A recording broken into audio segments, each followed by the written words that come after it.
함께 나눌 하나님 말씀은 신약성경 디모데전서 4장 7절과 8절의 말씀입니다. 봉독합니다. 악령되고 허탄한 신화를 버리고 경건에 이르도록 내 자신을 연단하라. 육체의 연단은 약간의 유익이 있으나 경건은 범사에 유익하니 금생과 내생에 약속이 있느니라. 아멘. 2023년 마지막 주일, 하나님을 사모하는 마음으로 예배 자리에 오신 여러분을 그리스도의 이름으로 환영합니다. 또 우리 이제 한 학년 더 진급하면서 우리 졸업 예배, 진급 예배를 드리는 우리 교육부서 어린이, 유아 또 청소년들을 그리스도의 이름으로 축복합니다. 특별히 지금까지는 거의 1년의 대부분을 자기 자식과 함께 좁은 유아교회실에서 예배드리다가 오늘은 할 수 없이 끌려 나온 우리 젊은 학부모들 특별히 축복합니다. 네, 이제 앞으로 애들은 교육부서에, 본인은 예배의 자리로 나오시기를 권면합니다. 자, 오늘은 칼과 칼집이란 제목으로 함께 말씀을 나누도록 하겠습니다. 저는 인생에 균형이 중요하다라고 생각이 듭니다. 오늘 두 가지의 단어를 가지고 인생의 중요한 균형을 말씀드릴 텐데요. 하나는 실력이고 또 하나는 성품입니다. 두 가지가 다 중요하죠. 특별히 지금과 같이 실력 중심 사회, 모든 것을 실력으로 평가받아야 공정하다고 생각하는 이 시대는 실력만 좋으면 어떠한 보상이라도 많이 줄 수 있으면 주는 것이 좋다고 하는 자본주의와 결합해서 실력 만능주의가 되어 있습니다. 실력은 참 중요합니다. 그래서 실력이 좋으면 두 가지를 얻는데요. 하나는 보상이고 또 하나는 평가입니다. 그래서 실력이 탁월한 사람들은 대개 연봉이 높습니다. 또 주변 사람들로부터 좋은 평가와 좋은 소문도 듣습니다. 인정받는 것이죠. 그 분야가 어디가 되었건 지금은 옛날과는 상상도 할 수 없는 다양한 분야에서의 전문가들이 그 실력을 인정받곤 합니다. 다만 나이에 따라서는 조금 다르긴 한데요. 학교를 다닐 때의 실력이라고 하면 결국은 공부와 성적으로 집중되기도 하죠. 교회까지 와서 공부하라는 소리를 듣는가라고 하지만 여러분, 공부 열심히 하시기 바랍니다. 공부 열심히 하시기 바랍니다. 10대 때 실력을 키우는 가장 대표적인 일은 공부를 하는 것입니다. 공부가 무엇이냐라고 하는 질문엔 다양한 것들이 있지만 공부를 열심히 하고 잘 하도록 노력하시기를 바랍니다. 실력을 쌓는 중요한 부분입니다. 그런데 또 하나가 있어요. 이러한 실력이 탁월한 사람들이 그 자기의 실력을 가지고 죄를 짓기 시작하면 무서운 일이 벌어집니다. 제가 예로 IT 전문가를 한번 들어보는데요. 여러분, IT 전문가 많이 선호하는 직업이기도 하고 또 지금의 우리 초등학생들은 코딩을 배우기 때문에 여기 있는 40대 이상과는 차원이 다른 컴퓨팅 실력을 가지고 있습니다. 그런데 이런 IT 전문가가 자기의 재능과 기술을 이용해서, 즉 실력을 발휘해서 죄를 지으면 사이버 범죄자가 될 수 있습니다. 저를 비롯해서 여기 있는 우리 장로님, 권사님들은 아무리 하고 싶어도 할 수 없는 죄입니다. 하고 싶어도 못하는 죄예요. 해킹할 수 있나요? 없어요. 뭘 깔면은 돈이 없어진다는데 우리는 그런 어플리케이션을 만드는 재주도 없고 그걸 어떻게 남의 걸로 보내는지 용타하는데 우리는 그런 걸 할 수 있는 능력이 없습니다. 여러분, 능력과 실력이 뛰어난 사람이 죄를 짓게 되면 그 죄의 피해는 훨씬 더 커진다라고 하는 말씀이에요. 그렇기 때문에 이러한 실력을 보관하고 발휘하는 데 있어서 필수적인 것이 바로 성품입니다. 학교에서 공부 잘하는 실력 있는 학생이 성품이 형편없으면 그 실력을 가지고 리더십을 발휘해서 오히려 더 더 치밀하고 잔혹한 왕따와 학교 폭력을 발휘할 수 있는 논리와 같습니다. 그럴 때의 실력은 오히려 양날의 칼이 되는 것이죠. 성품은 얼마나 중요한지 몰라요. 가지고 있는 탁월함의 실력만큼 성품이 필요한 이유이기도 합니다. 저는 이것을 오늘 설교의 제목과 같이 칼과 칼집으로 설명하려고 해요. 칼, 동양의 칼과 서양의 칼이 조금 다르지만 양쪽에 날이 서 있는 걸 검이라고 합니다. 그런데 상대방을 공격하는 이 칼, 검은 아주 유용한 무기이면서 동시에 위험한 물건입니다. 그러다 보니 이 칼을 가지고 쓰는 기사나 용사가 사실은 칼을 꺼내서 휘두를 땐 마음대로 휘두르는데 이제 전쟁이 끝나고 이것을 보관하다가는 자기가 다치는 경우가 많다는 거예요. 칼집에 넣다가 손가락이 다치기도 하고요. 또 칼집 없이 칼만 들고 다니다가는 자기가 위험하거나 아니면 자기 동료가 위험해질 수도 있다는 말씀입니다. 그래서 저는 오늘 칼과 칼집을 이렇게 비유하고 싶은데요. 칼은 곧 실력이고 칼집은 곧 성품입니다. 실력을 잘 안전하게 보관할 수 있는 것, 나의 뛰어난 그 날카로운 어디든 가서 이길 수 있는 실력을 유용하게 유지할 수 있는 것, 그게 바로 성품이지요. 제대로 사용할 수 있는 것입니다. 그런데 다른 데서가 아닌 교회에서 말하는 하나님이 원하시는 성품이 무엇일까라고 하면 오늘 디모데서를 기준으로 제가 이렇게 한번 문장을 만들어 봤어요. 한번 따라할까요? 거룩한 믿음. 거룩한 믿음이 하나님이 원하시는 성품이라고 말할 수 있습니다. 우리는 성품 그러면 그 단어에서 오는 어감 때문에 왠지 MBTI가 생각이 나고 내향형 혹은 외향형 혹은 인내, 자비, 양선 이런 것들만이 성품인 것처럼 생각이 들 때가 있어요. 하지만 성경이 말씀하고 있는 대표적인 성품은 성령의 9가지 열매인데 이 9가지 열매를 총칭해서 하나님이 정말로 원하시는 사람의 됨됨이 그가 내향형이든 외향형이든 상관없이 원래부터 갖고 있는 기질은 악하거나 선한 것이 없습니다. 문제는 그 기질을 어떤 성품으로 하나님이 원하시는 거룩한 성품으로 성숙시켜 가느냐가 중요한 것이죠. 굳이 따진다면 실력과 성품 다 중요하지만 하나님은 성품을 조금 더 중요하게 여기시는 것 같습니다. 왜냐하면 하나님은 실력이 뛰어난 사람보다 성품이 뛰어난 사람을 사용하신 예가 많기 때문인데요. 그 중에 하나의 사례를 보면 바로 다윗과 골리앗입니다. 다윗과 골리앗. 사람이 저렇게 크게 차이가 나진 않죠. 조금 과장되긴 한 겁니다. 그러나 골리앗은 거의 3m 가까운 초거인이었고요. 골리앗은 아직 다 자라지 않은 청소년 청년이었습니다. 여러분 이 둘이 군사적인 실력으로 본다면 누가 더 실력이 있을까요? 골리앗이 훨씬 더 강한 사람입니다. 골리앗은 경험도 있고 무기도 있고 실제로 힘도 센 사람이었어요. 당시의 최고의 용사였습니다. 그런데 그 앞에 아무도 나서지 않는 거예요. 왜냐하면 실력이 모자라기 때문에 골리앗과 싸우려 하지 않습니다. 그런데 그때 다윗은 실력에서는 차이가 나지만 하나님을 믿는 믿음을 가지고 저 자리에 나가 섭니다. 그리고 말하죠. 너는 칼과 창과 단창을 가지고 나오지만 나는 여호와의 이름으로 나아가노라. 그랬더니 놀랍게도 하나님께서 그 골리앗을 쓰러뜨리는 기적을 허락하시는데 바로 물맷돌을 던져 골리앗을 쓰러뜨립니다. 어떤 사람들은 다윗에게는 물맷돌 실력이 있었다라고 말하시는 분들도 있어요. 그러나 물맷돌을 가지고 한 번도 사람을 죽인 적도 없을 뿐만 아니라 그건 사람 죽이는 무기가 아닙니다. 아마도 다윗이 어부였다면 하나님은 그물이나 낚싯대를 들어서라도 이기게 하셨을 거라고 저는 믿고 있습니다.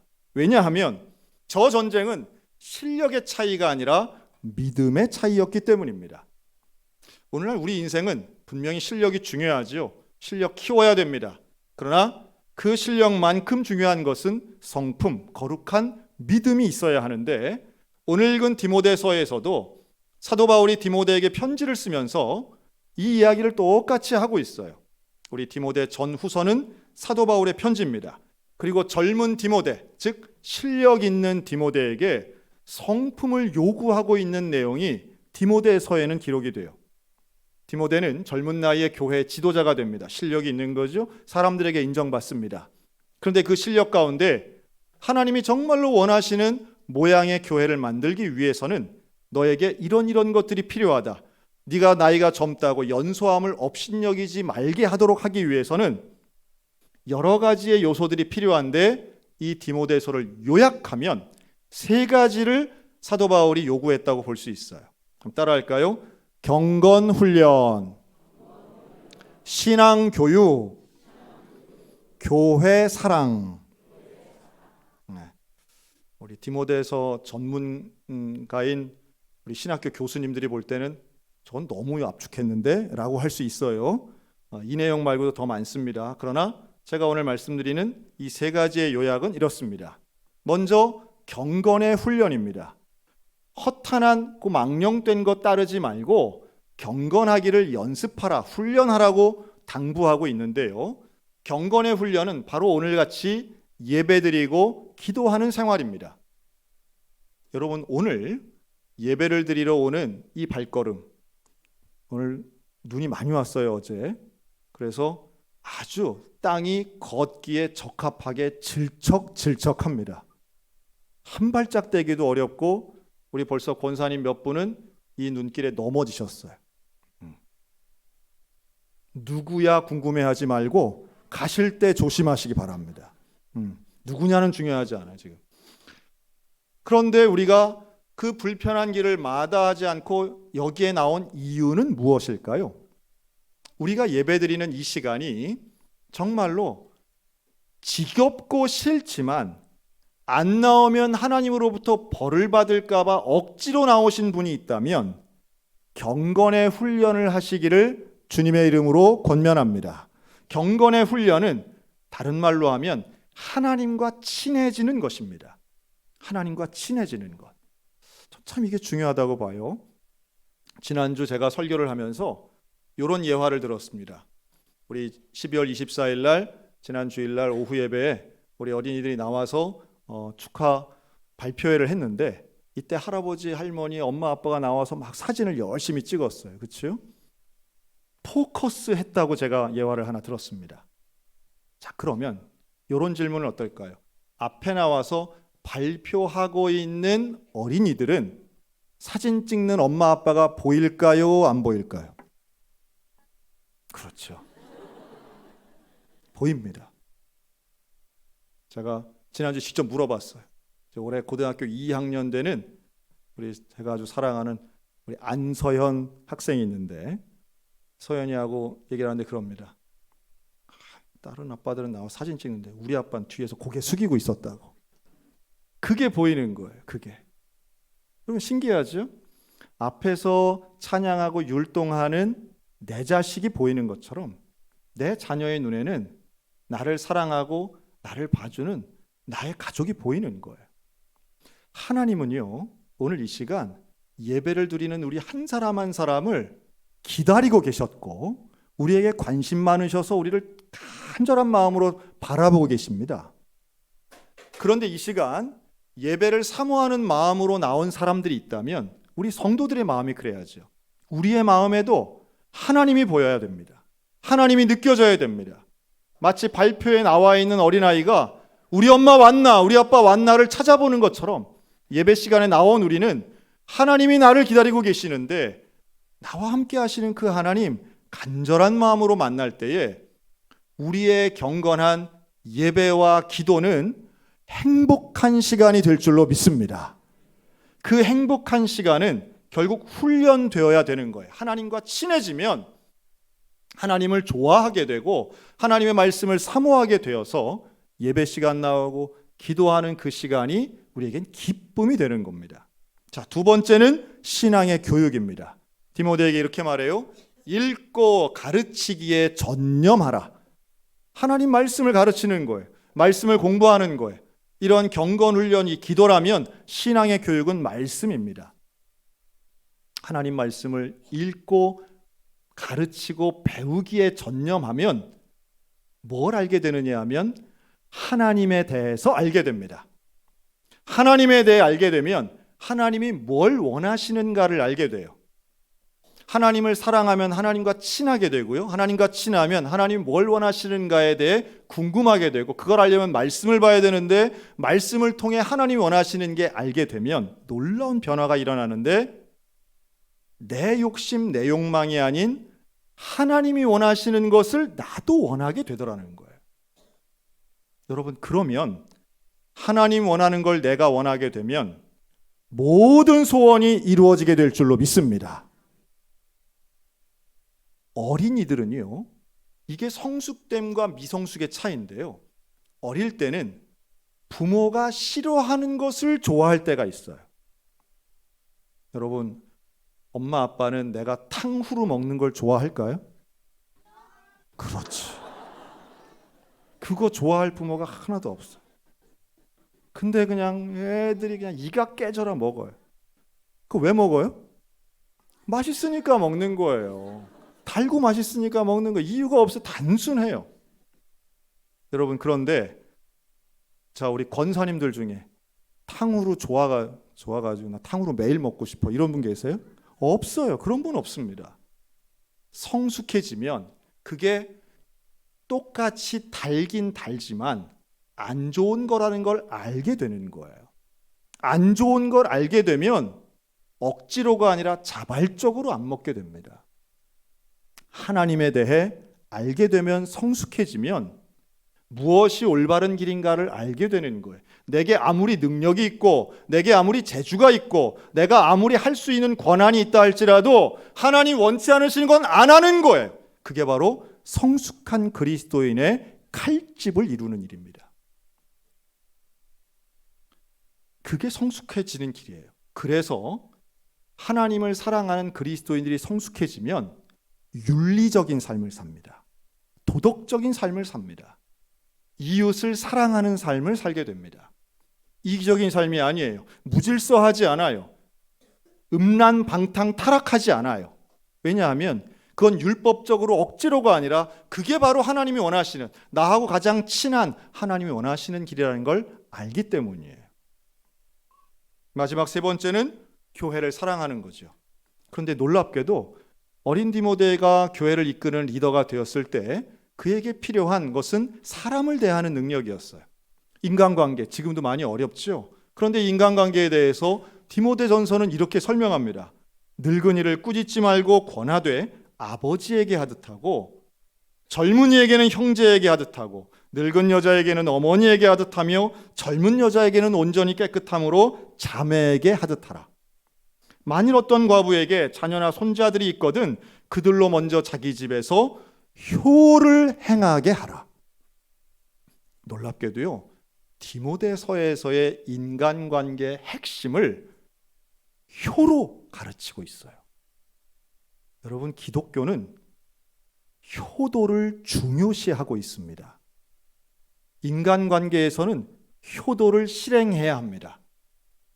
그래서 온전한 교인이라면, 그리스도인이라면 부모를 섬겨야 합니다. 그런데 부모만 섬기는 것이 아니라 횡적인 효, 즉 형제와 자매도 사랑하고 섬겨야 합니다. 종적인 효도 이루어져야 됩니다. 자식은 부모를 섬기고 부모는 자녀를 위해 희생해야 합니다. 효의 개념이 일방향이 아니라 쌍방향이란 말씀이에요. 그리고 이 원리가 교회 안에서 작동될 때에 그 교회는 가장 온전한 교회가 된다고 디모데에게 가르치고 있습니다. 신기하죠? 여러분, 저는 이게 교회 교육의 원리라고 봅니다. 교회 교육을 통해서 사람을 사랑하되 효도하듯 사랑하고, 하나님을 섬기되 하나님과 친한 경건의 훈련과 말씀의 교육을 통해 하나님을 배우게 되면 이것이 바로 믿음의 말씀과 좋은 교훈으로 양육을 받는 것입니다. 교육을 영어로 education이라고 합니다.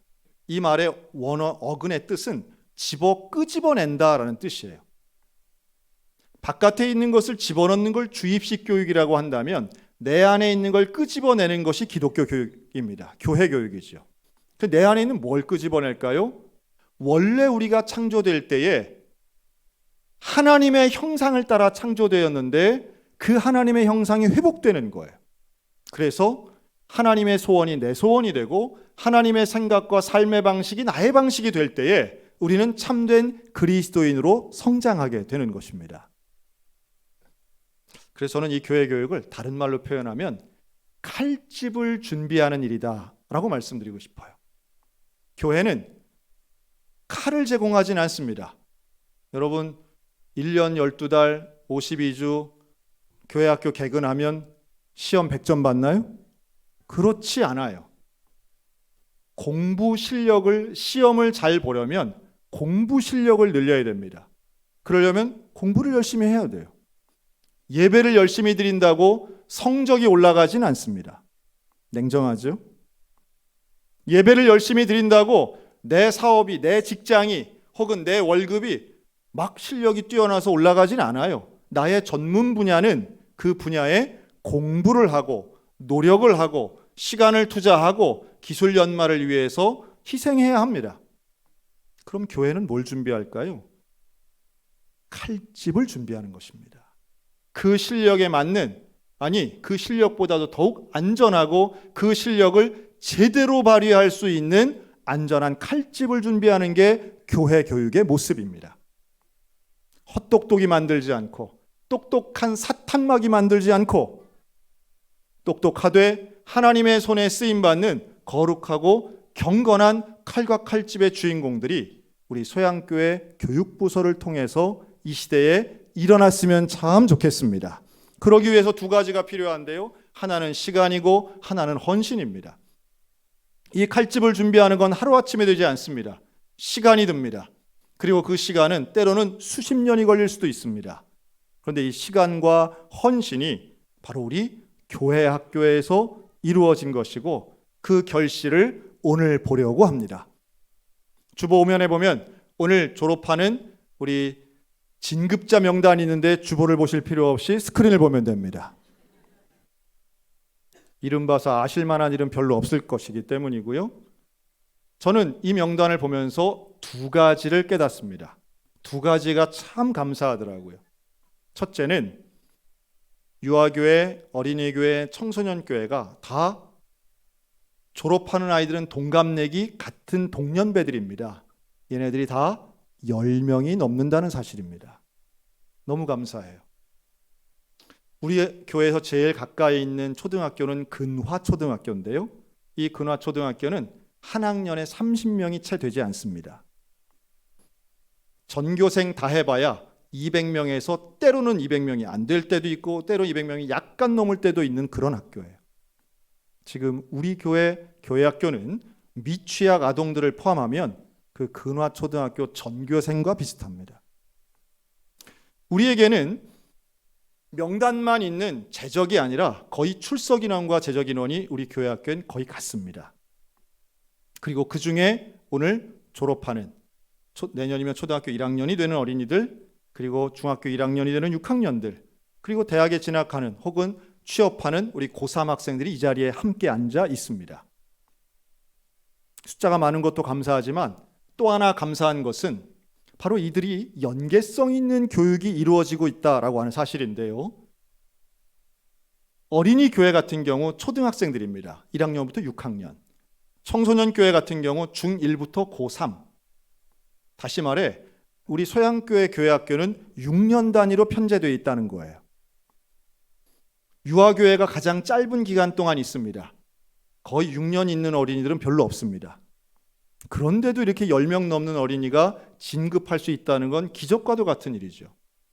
그렇다면 연계교육을 확인할 수 있는 방법은 6년 전으로 돌아가는 것입니다. 6년 전 있던 어린이가 오늘 과연 진급하고 있는가라고 하는 것인데요. 2017년 6년 전으로 돌아가 보겠습니다. 그때 성탄 발표회를 하던 유아교회 모습입니다. 이 어린이들 지금 6학년이 되었습니다.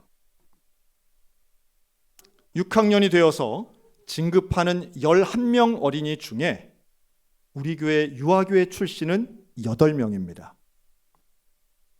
저 때 발표했던 어린이 지금 다 여기 앉아 있습니다. 너무 감사하죠. 같은 해에요. 2017년 역시 초등학교 6학년이던 사무엘 성가대를 보겠습니다. 이 중에 얘들이 다 6학년은 아닙니다. 이 중에 6학년인 학생들은 지금 고3이 되었는데요. 그 중에 대표적인 우리 교회 장신 3인방을 보겠습니다. 양석호, 최혜국, 이온유. 놀랍게도 이 3명은 6학년 때와 지금이 얼굴이 별로 달라지지 않았습니다. 키가 180에서 190 넘어까지 자란 엄청난 성장을 보여준 이 3명은 유아교회, 어린이교회, 청소년교회까지 16년 이상 우리 교회를 다니며 교회학교에서 배운 학생들입니다. 우리의 미래죠. 그리고 이들은 이제 고등학교 3학년 19살이 되어서 올해는 단기 선교의 중추적인 역할을 했습니다. 그 온유가 하도 특별한 사진이 하나 더 있어서 제가 이렇게 준비했어요. 그때 발표를 하는데 자기 이름이 붙은 성령의 9가지 열매를 이렇게 썼는데 뭘 시켜도 다 하던 온유의 6년 전 모습입니다. 얼끔하죠? 저렇게 자라서 필리핀에서 저 3명이 이 3명을 존경하는 동생 김은호와 함께 찍은 사진입니다. 자, 넘기지 마세요. 제가 오늘 한 명을 더 소개하려고 합니다. 이 한 명은 오늘 특별한 상을 받을 것이고요. 또 청소년 교회에 있으면서 회장을 한 자매입니다. 중학생 때는 9시 예배에 나와서 성가대 오케스트라 연주를 했었고요. 그리고 우리 교회에선 유일하게 고등학생 중에는 우리 교회가 진행한 최근 3년의 단기 선교를 100% 참석한 학생이 있습니다. 그 학생 이름은 넘기지 마세요. 최시은입니다. 시은이는 우리 교회의 모태신앙으로 우리 교회에 태어날 때부터 다니면서 하나님에 대한 신앙을 배우고 자랐습니다. 시은이도 역시 마찬가지로 6년 전 사무엘 성가대를 했습니다. 그런데 더 놀라운 것은요, 시은이의 엄마도 그 같은 나이에 우리 소양교회를 다니고 있었습니다. 넘겨주세요. 2017년도 6학년이던 시은이와 1986년 역시 나이가 비슷했던 초등학생 임승경 어린이가 서양교회를 배경으로 해서 찍은 사진인데요. 작아서 잘 안 보이시겠지만 제가 얼마나 놀랐는지 몰라요. 제가 지금까지 본 그 어떤 부모의 사진 중에 그 나이 또래 가장 똑같이 생겼더라고요. 너무 똑같아서 정말 이렇구나, 참 유전자가 무섭구나 하는 생각을 했습니다. 그러면서 지금부터는 이 임승경 어린이에게 주목해 보겠습니다.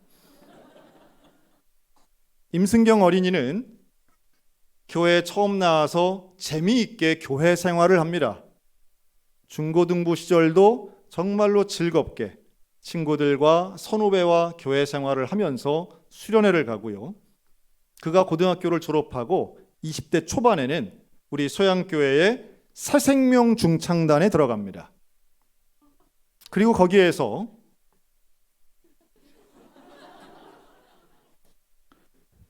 네, 20세기 화장을 하고 있는 임승경 청년은 또래의 최태명 청년과 만나 교제를 하게 됩니다. 최태명 청년은 부모님으로부터 어머니의 신앙을 물려받은 우리 교회의 또 하나의 뿌리였습니다. 그리고 이 둘은 별 문제 없이 결혼해서 자녀를 낳았는데 그가 바로 최시은입니다.